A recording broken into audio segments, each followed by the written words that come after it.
really hard. I mean, in fact, when you look at emotional violence, there is no mark left. And it will take, the doctors will tell you, it will take a while for us to see the evidence of how emotional abuse has turned you from the olive we knew to a different olive altogether. And therefore, this one for me, it's worse because by the time we get to know what's happening, you've already either committed suicide or, you know, you've taken very drastic actions around your life. The woman who was killing her daughter, probably these are things that have been going on for a while.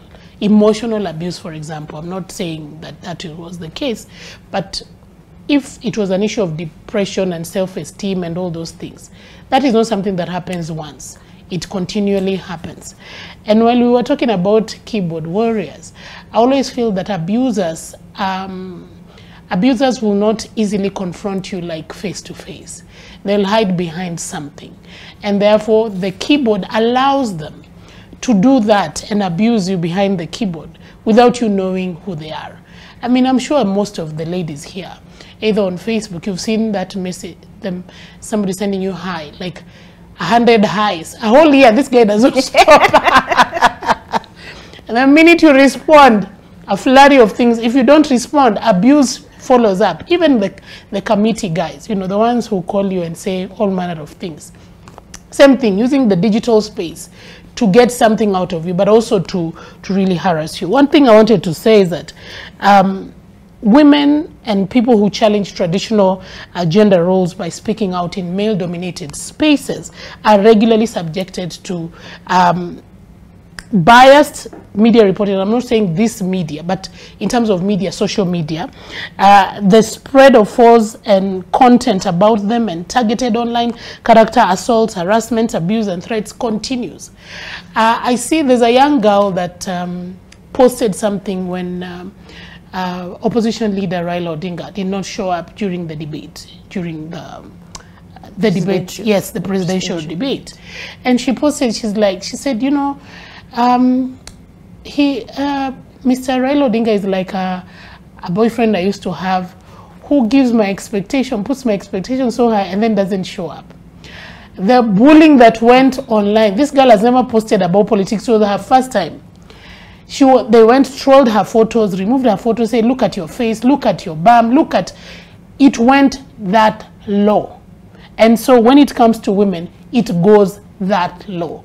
They'll start telling you how your legs are not as beautiful as you thought. I mean, they'll say anything just to bring you down. And so I feel like they will never troll a man like that.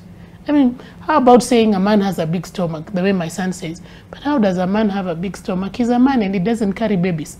I mean, so why not? They don't troll men in their physical, but they troll women physically. So online violence against women is something that is global. Not just Kenya, but it is global. And I'm sure that study now shows you that all these countries, it's not just Kenya, it's all over the place. So it is us as a country to deliberately, and I like what Millie Odhiambo was saying, to deliberately put in place structures, laws, regulations that then will ensure that this space is safe. And because Angela is here, she can tell us what kind of laws we are missing, or if we are missing at all, is it the application of the law, making sure that we have monies to our police to be able to do the work they need to do.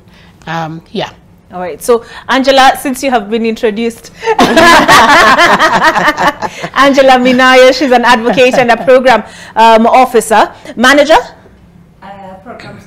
Programs officer, Kictanet, and there's an article I pulled off your website that I want us to look at because it identifies the gaps that exist within the legal regime. But before then, Dr. Mary Goretti, is there something to be said for the anonymity that the digital space can provide, as well as a mob mentality that accompanies it, that we pile on people? Yeah, thank you, Olivia.